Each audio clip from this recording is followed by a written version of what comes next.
3 chefs autochtones de l'Abitibi-Témiscamingue prennent la parole à Genève. Leur mission? Défendre les droits ancestraux de leur communauté face au projet de loi 97 qui propose une réforme du régime forestier québécois. Écoutez, il y a un gros problème au Québec par rapport au projet de loi du régime forestier PL 97 qu'on appelle au Parlement au Québec. On dénonce ce projet de loi avancé par le Québec. On n'est pas du tout en faveur.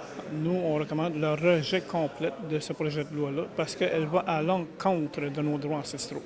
Elle va aussi à l'encontre de la Déclaration des Nations unies sur les droits des peuples autochtones.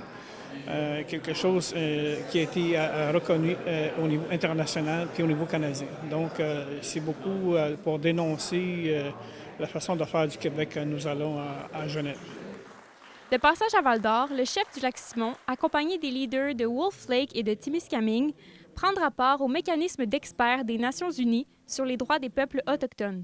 Écoutez, on a entendu le PM, le premier ministre Legault, dire qu'il allait y avoir des ajustements mineurs. C'est nettement insuffisant. Puis ça va faire un recul important au niveau du territoire, au niveau de la forêt, au niveau de l'environnement, la protection de la biodiversité, mais aussi beaucoup d'impacts négatifs sur les droits des peuples des Premières Nations.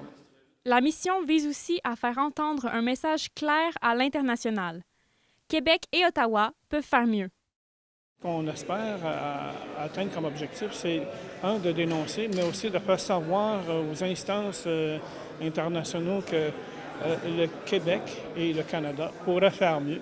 Ils peuvent faire mieux, mais en collaboration avec nous dans l'élaboration de tout projet de loi qui toucherait le territoire et nos droits ancestraux. C'est ce qu'on souhaite faire. De dimanche jusqu'à vendredi le 18 juillet, les chefs autochtones de l'Abitibi-Témiscamingue feront entendre leur voix à Genève. Ils porteront un message fort pour défendre les droits des Premières Nations et rappeler que tout projet de loi lié au territoire devra se construire avec eux. Élise Tessier, RNC Nouvelles, Val-d'Or.